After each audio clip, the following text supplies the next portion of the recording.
thank all of you for coming out on this chilly January night. You're all hardy souls. But as someone who grew up in the upper Midwest in the United States, where typically we got at least 200 inches of snow a year, I know that if you're not a hardy soul, you don't get out much for months of the year. So, but nonetheless, I want to thank you for coming to this talk tonight. What I was asked to do when I was invited was to speculate a little bit about the future of citizenship. And I know that that's what a lot of people have on their minds, and they're interested in a variety of different things. Dual citizenship or multiple citizenships has become an increasingly significant phenomenon in many places in the world. What does it all mean? Where is it taking us? If you want to kind of go to the most speculative edge of things, can we talk about the prospect somewhere down the road of global citizenship? Okay, these are all the sorts of things that I think will be picked up, although I'll start to introduce them right near the end of the talk, a few of these things. But the reality is this: I'm a sociologist, and I have, as all of us do, we all have our sense of how we think things ought to be. But I've always understood my job as a sociologist to kind of figure out how things work in the world we live in.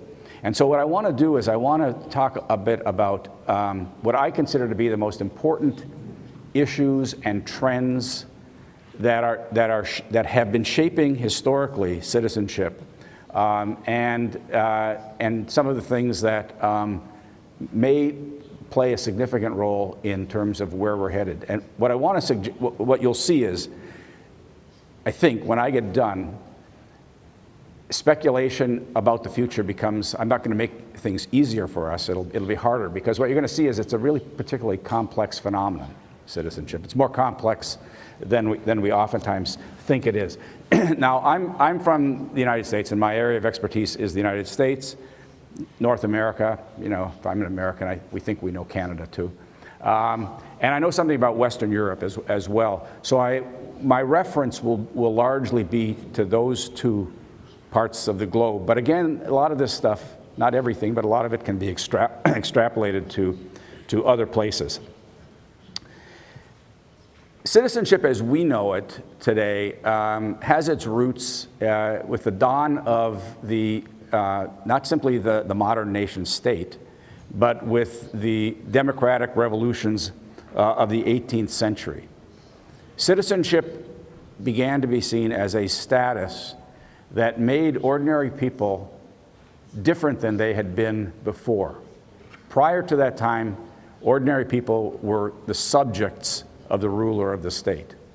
To suggest that you're a citizen suggests that you have a different kind of relationship to power, that you may have a role in influencing, in shaping power. You may have a role in determining who is going to rule you. Okay. And so citizenship is part and parcel of the movement away from autocratic regimes towards democratic regimes.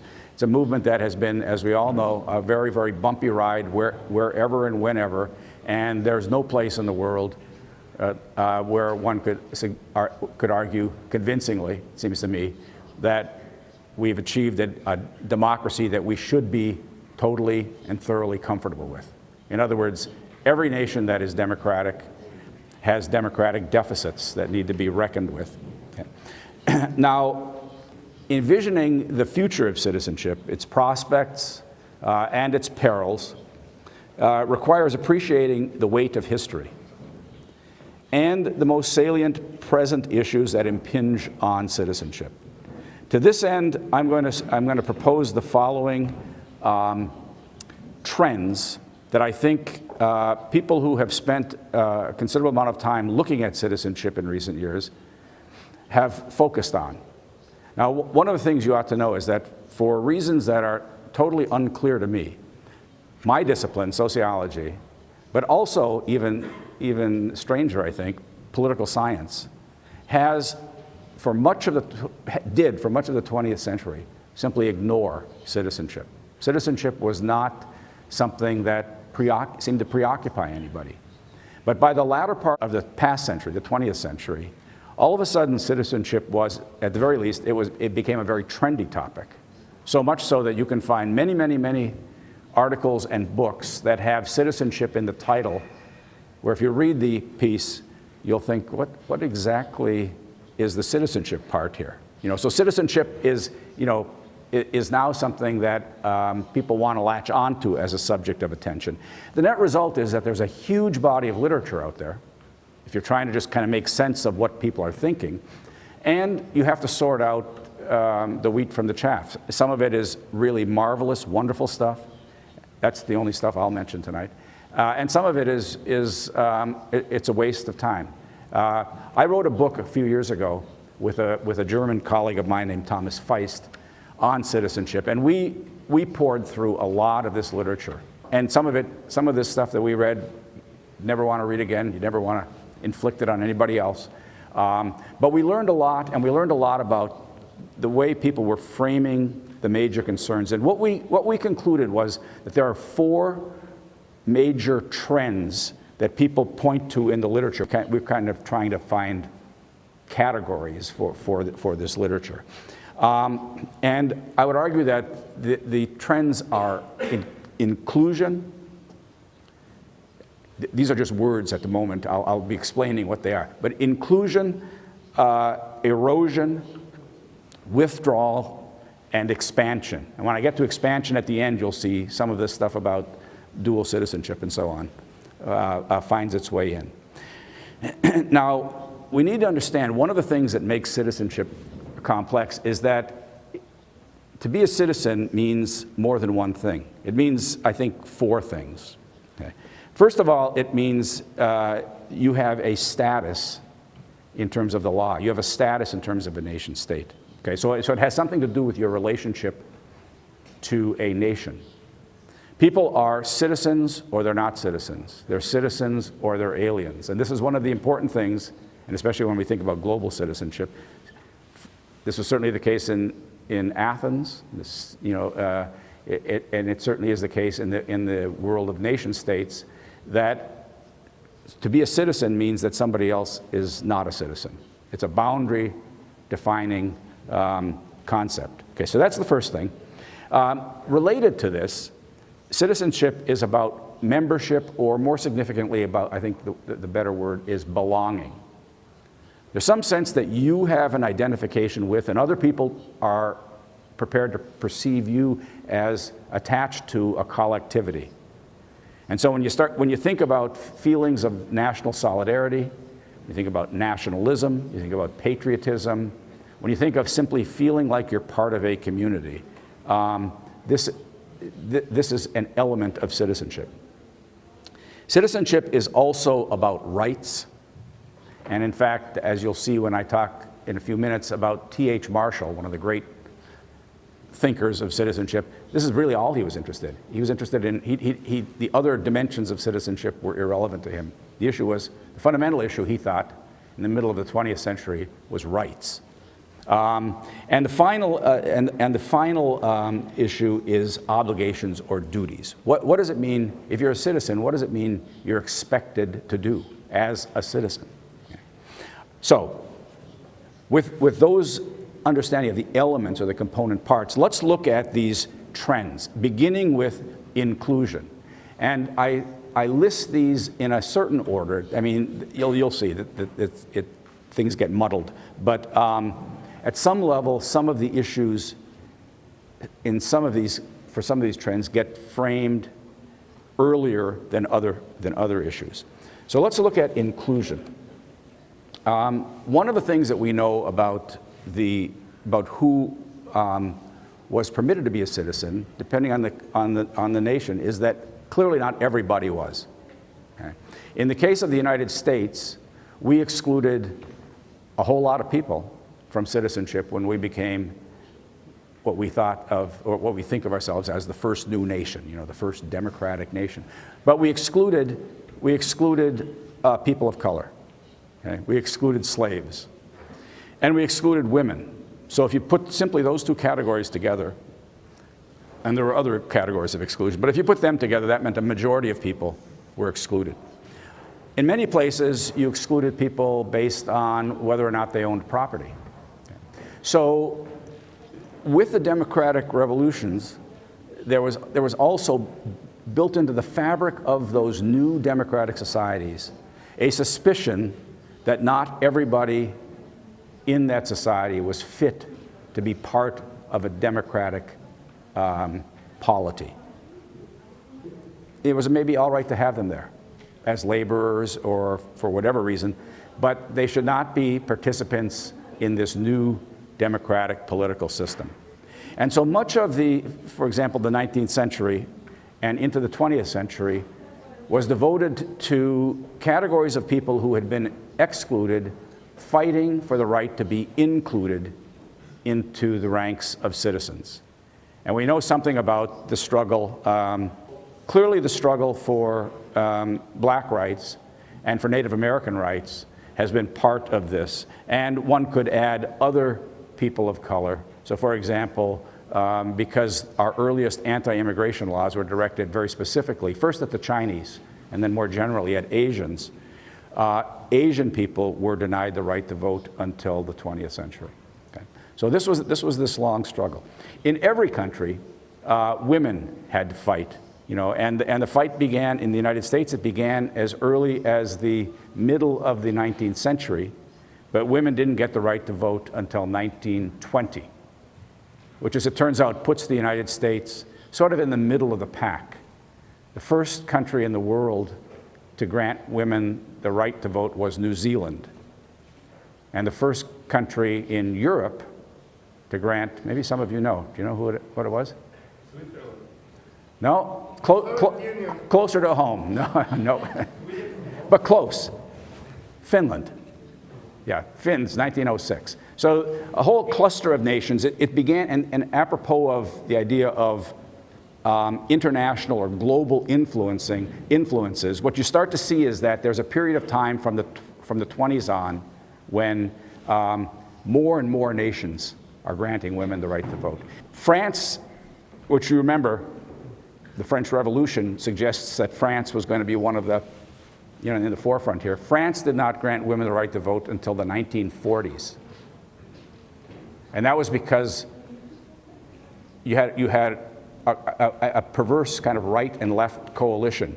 The right wing didn't want women to vote because they thought women's place was in the private realm. The left had this suspicion that women were inherently conservative.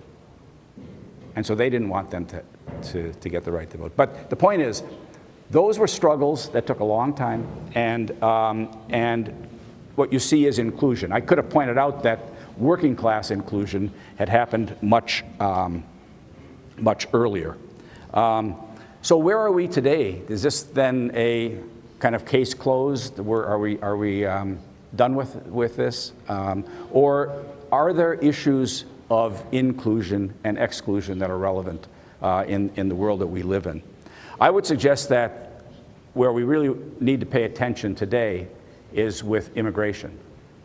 Because what you see globally is that when you ask people who are citizens within borders, do you think your country should be more or less open to immigration, or have we just about gotten it right with our current policies?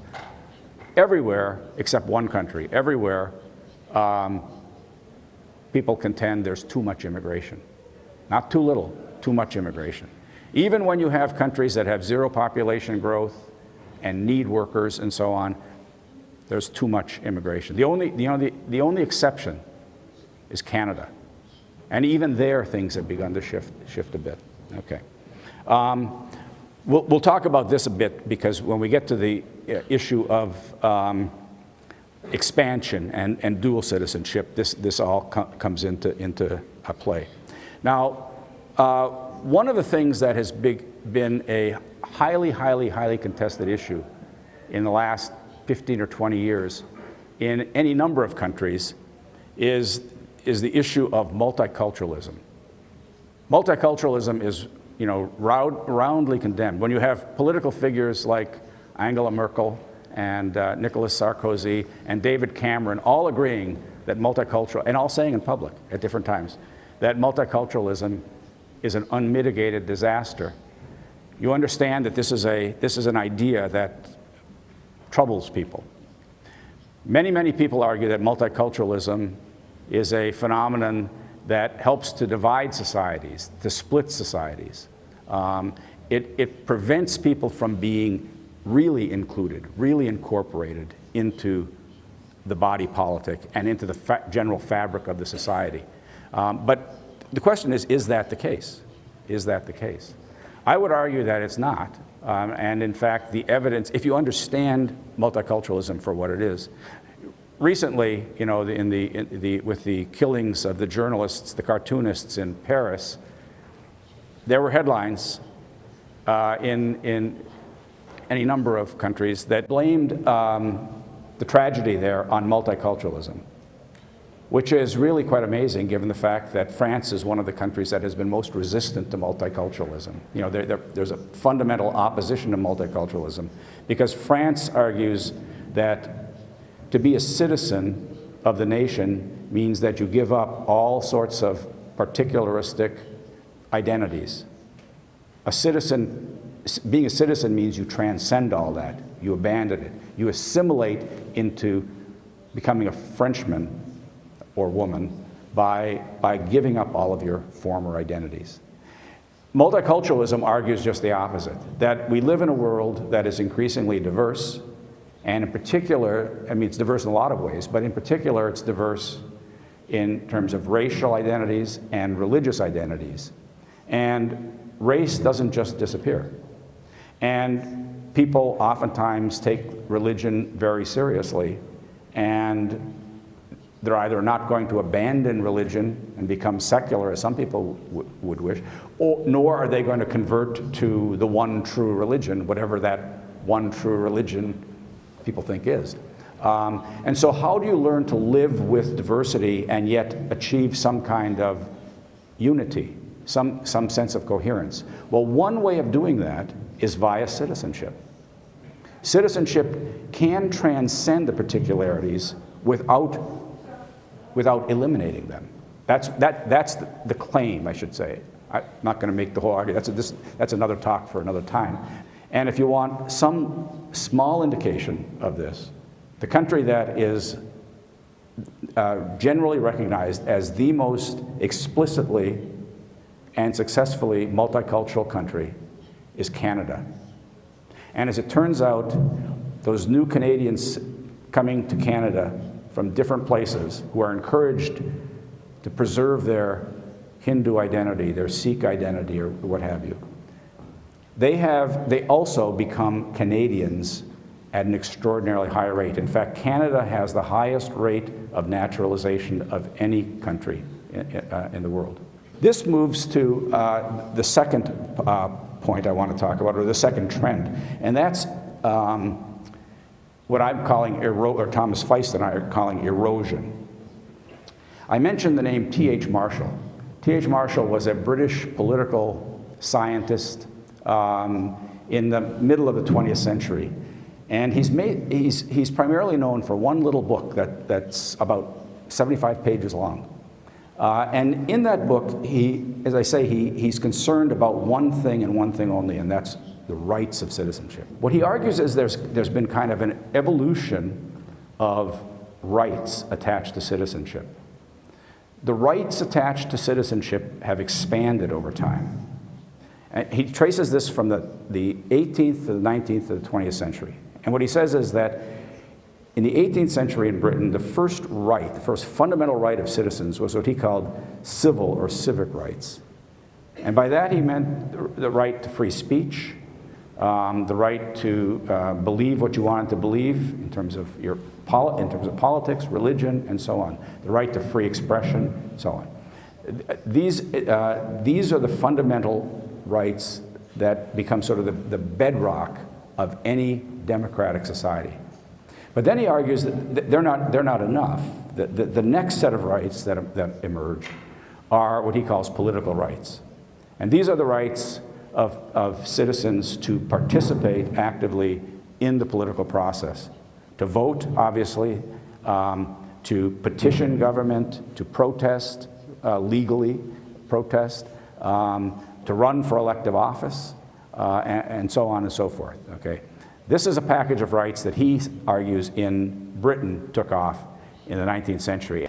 And then, and this is the most controversial one, and you can certainly see that this is an issue that plays out, and some of you, I'm certain in this room, might go so far as to raise the question of whether this ought to be part of the package of rights. But what Marshall argues is that by the 20th century, every developed capitalist society that also had a democratic political system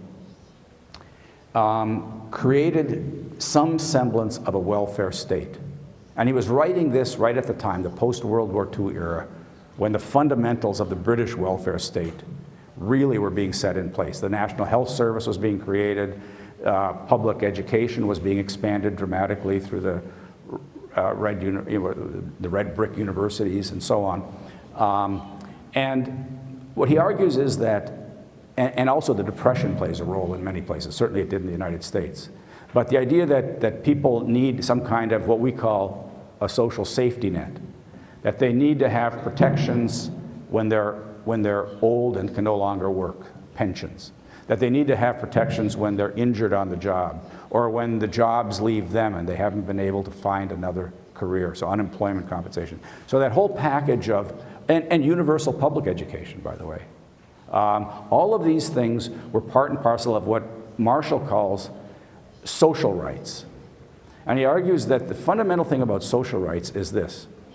He was taking for granted, he was what you'd call a social democrat in political terms, so kind of a left of center but not a radical left person. In his view, capitalism was here to stay, and in his view, or he hoped or thought, and democracy was here to stay. And the problem with capitalism, he said, is that, or the virtue of capitalism is first, that it's an incredibly dynamic and productive system that creates things in a way, and goods and services in a way that no other economic system has succeeded in doing. But the other part of this is that it also generates inequality. And at some point it generates levels of inequality that are unacceptable. And so there's this tension between these two. And how do you square that? You square it by the provision of social rights, which he says are not designed to eliminate inequality, but rather to create what he calls, without specifying exactly how people decide that it is legitimate, but you move from an illegitimate, excessive, extreme kind of inequality to a level of inequality that people find legitimate, acceptable, right. Okay? That's the goal of this kind. And he argues that ultimately you need those social rights. For example, if you want people to be able to be, if everybody is going to have an equal opportunity to participate, but run for elective office, for example, you need to be sufficiently educated. So if you don't have access to a decent education, you're not going to have the same kind of opportunity to be successful. So this is Marshall, and this all sounds like expansion, growing, right? The argument is that in recent decades, all of these rights, in some fashion, have eroded. Social rights probably have been the ones that have been most under attack and challenged. And so there have been rollbacks. Many states have found that they haven't been able to fund the social services that they've promised. There's been an erosion of social rights, but there's also been an erosion, especially since, for example, 9/11, of political rights to some extent, and of civic rights, or civil rights. In particular, the debates over the right to privacy, which certainly have hit the United States and other places very, very powerfully. So what this all means, we can talk about, but this is, that this is a trend is simply what Feist and I are arguing. Okay. Another trend, we call this one withdrawal. A democracy requires that people participate in the political system, that they are active engaged in some fashion in the political system. Now, Marshall, I told you, said that he was only, Marshall was only concerned with rights, it appears. Only in passing does he say, in modern democracies, most people will be only sporadically involved in politics. Most of the time, they're going to be inattentive. And really, when you're going to have the population as a whole rally, it's during times of crisis. He calls it the Dunkirk Spirit, the World War II, Dunkirk Spirit. But in normal, everyday life, in the world we live, most people will not engage in politics. That's what he thought. Now, this kind of thinking in the United States goes way back. Tocqueville, Alexis de Tocqueville, when he visited the United States in the 1830s, thought that there was a tendency in the United States, and he thought the United States was sort of the bellwether for what was going to happen elsewhere. The United States was the country where you first saw this new modern phenomenon called individualism. And what he took individualism to be, essentially, was a withdrawal from public life. It wasn't solipsism. It wasn't just retreating into your own little inner core. Rather, you retreated to the private realm of family, friends, and neighbors, and you let the larger public world out there to its own. He saw this as a potential threat to the American Republic when the American Republic was just over 50 years old. Okay. Jump ahead 150 years from his famous book, Democracy in America, and a book was published by a famous American sociologist named Robert Bellah and some younger colleagues called Habits of the Heart. It was written 150 years after Tocqueville, and very self-consciously it was saying, let's look at Tocqueville a century and a half later. The title, Habits of the Heart, is a phrase that comes right from Democracy in America. So they were really self-conscious about this. What they argued in the preface of that book was that individualism in America, this is circa 1985, individualism in America had grown cancerous. That's the only quote I think tonight. But that's a sentence that sticks in my mind. Individualism has grown cancerous. And what they were particularly concerned about was the idea that Americans began to lack a language of obligation, a language of duty. And it was a very interesting empirical study because they didn't look at people who were couch potatoes, people who were watching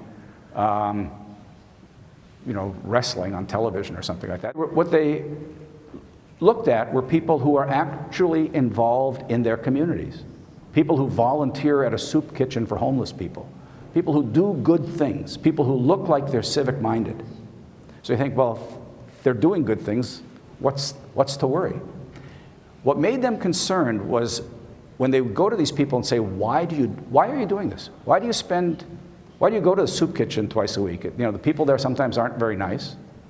Sometimes they're drunk, sometimes they're angry, sometimes they're, they haven't showered and it doesn't smell good in the place. Why do you do this?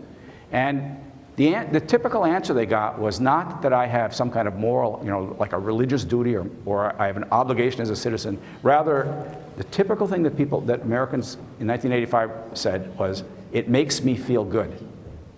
It makes me feel good, which was a very individualistic account of why you were doing this.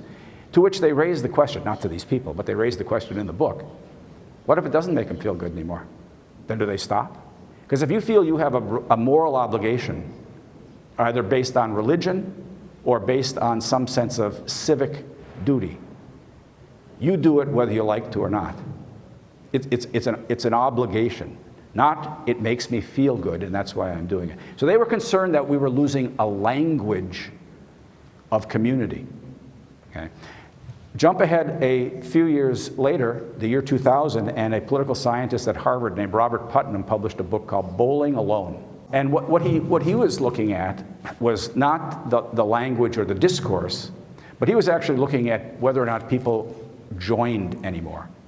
And he was concerned that people are no longer joining community civic organizations. And in his case, it's not organizations that clearly are trying to do good, like the Parent-Teacher Association in schools, or the visiting nurses or something like that. He was also interested in sports clubs, thus the title Bowling Alone. He was bemoaning the fact that not enough people in the United States are joining bowling leagues. They used to join bowling leagues as teams and compete.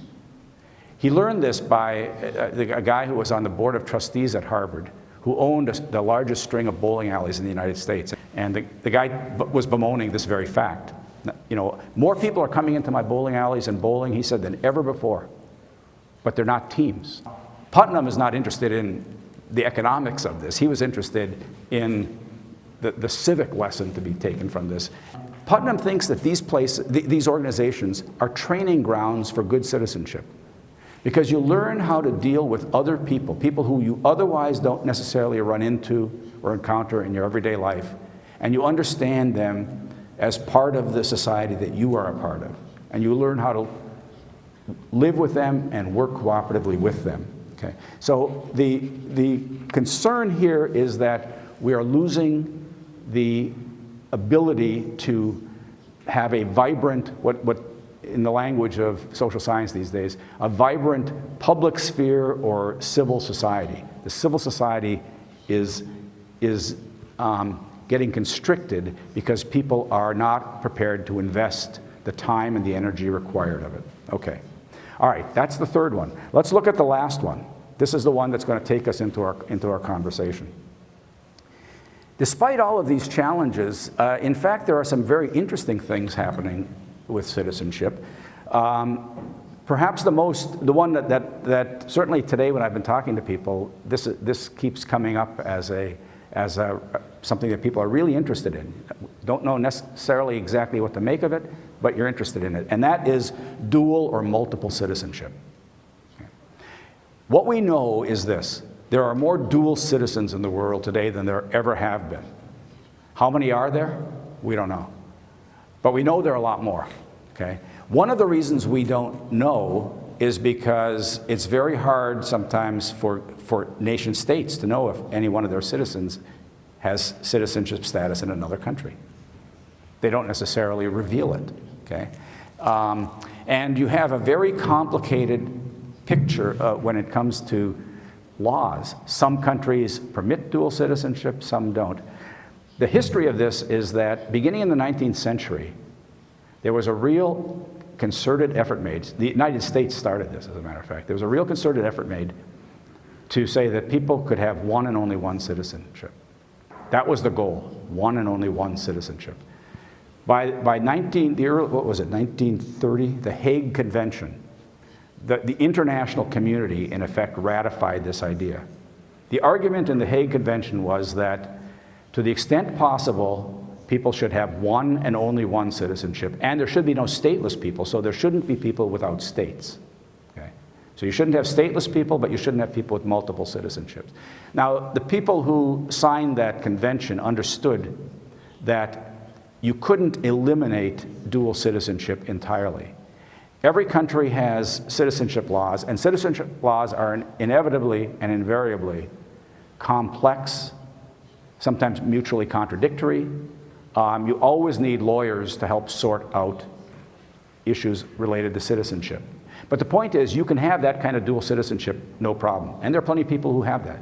On the other hand, this is the US now, you cannot become a naturalized citizen and maintain the citizenship of the country of origin. I've had students, kids, immigrants from Mexico, quite a few at my college. They become American citizens, and they tell me that the thing they have to say uses the same language that was used in the early 19th century, that you renounce allegiance to all foreign princes and potentates, which is not a language anybody uses today, but this is what we have people say.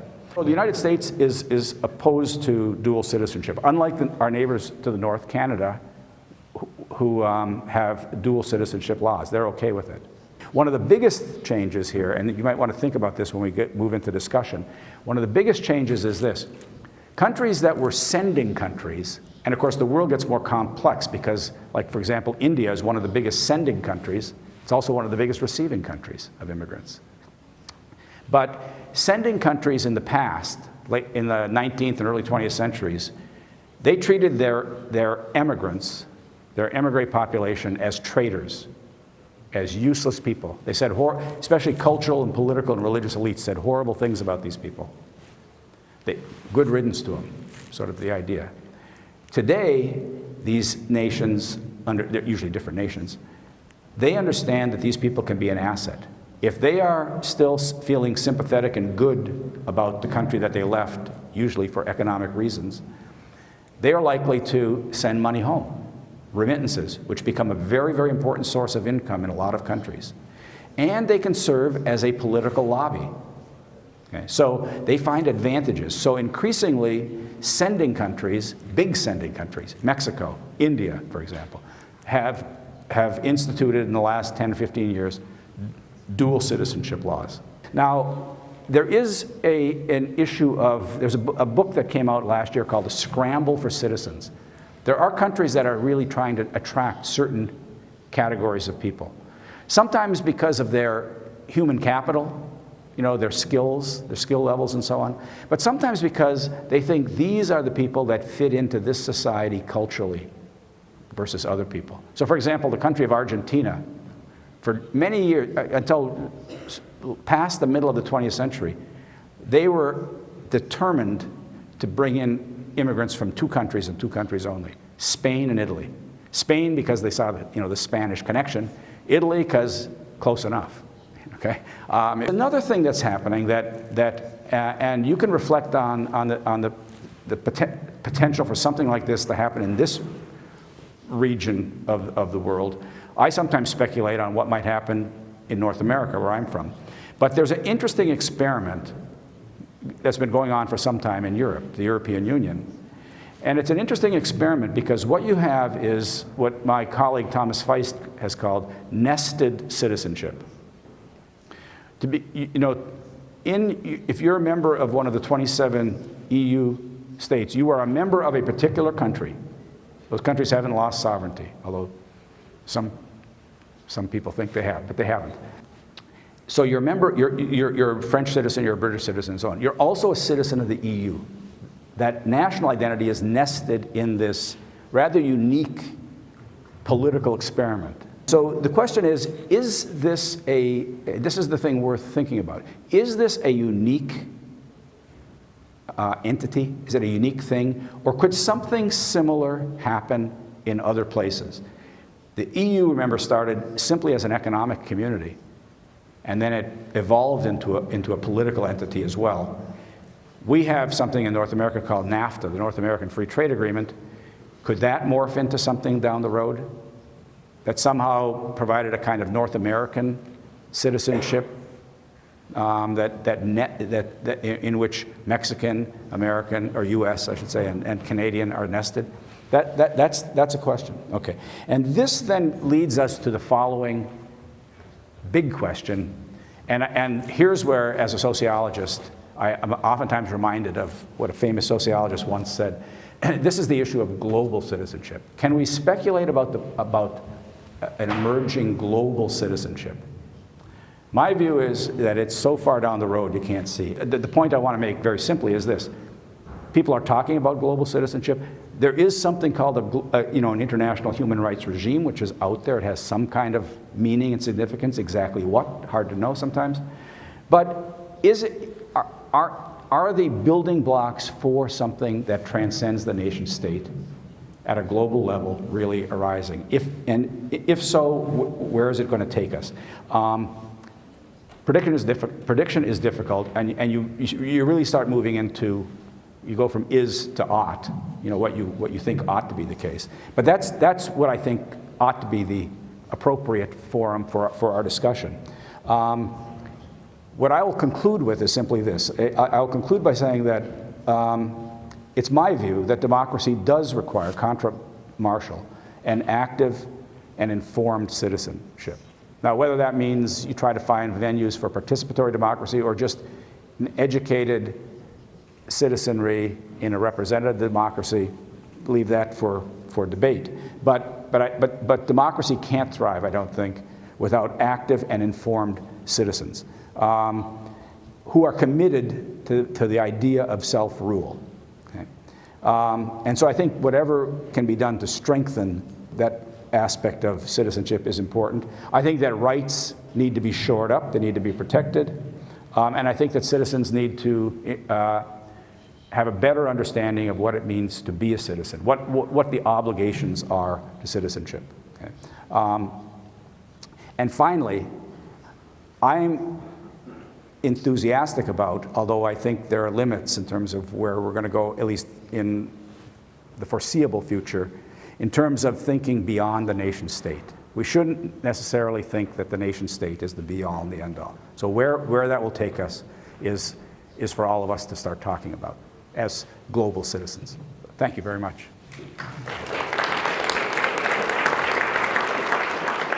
Я бы хотел спросить Питера, как он считает, может ли конкуренция среди государств за гражданство стать настолько высокой, что граждане смогут выбирать его действительно как сервис, не обращая внимания на такие вещи, как происхождение или знание языка, например?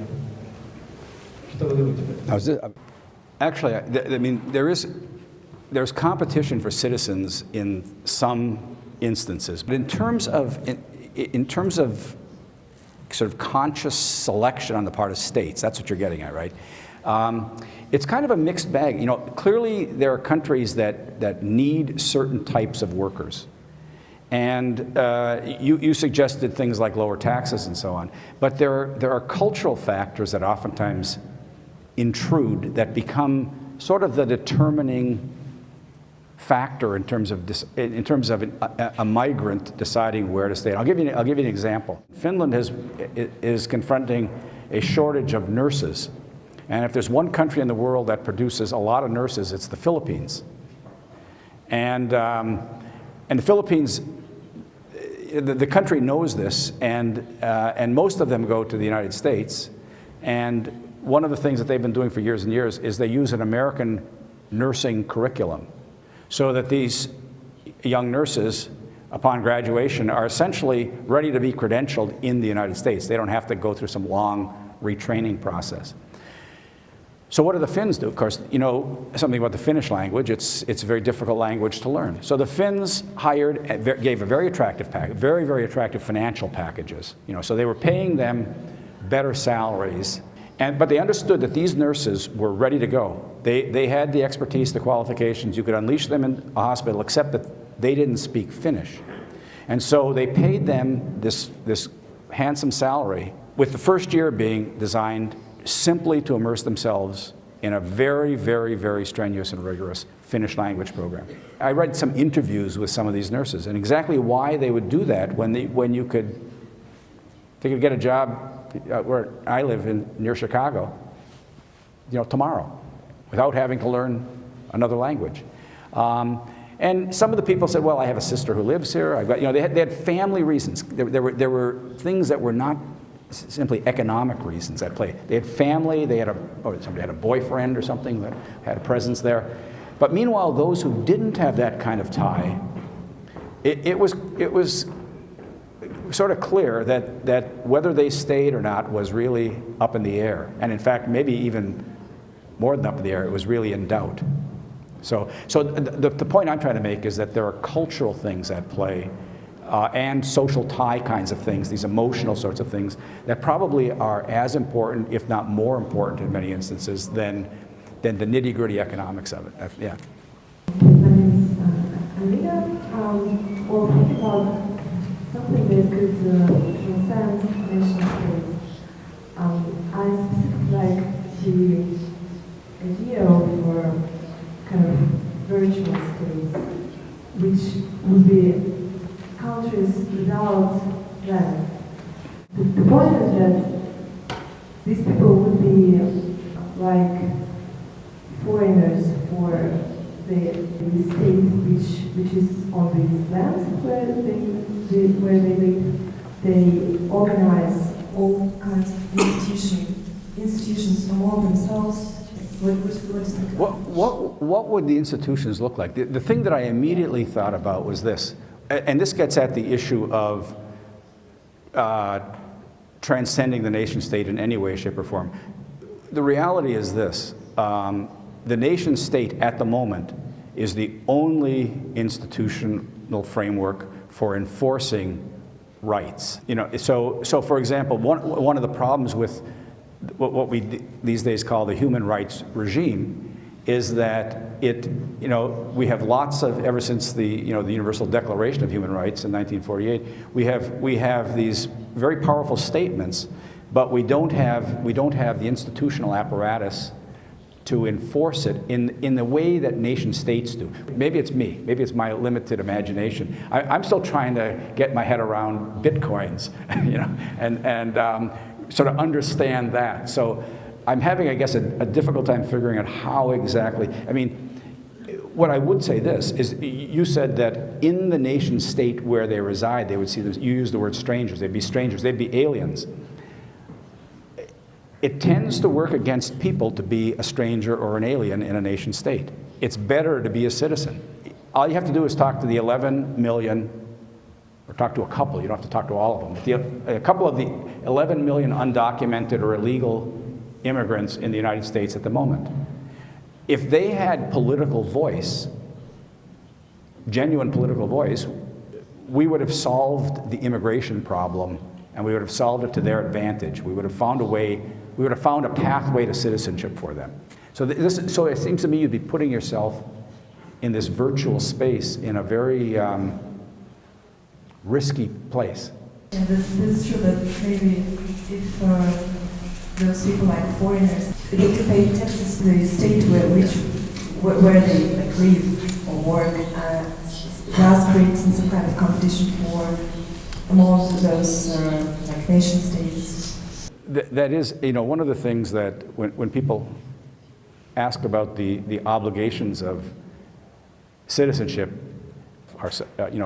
what are you asked to do? You're asked to pay taxes, people say, asked to obey the law. Well, guess what? Undocumented immigrants in the United States are paying into the Social Security system, for example.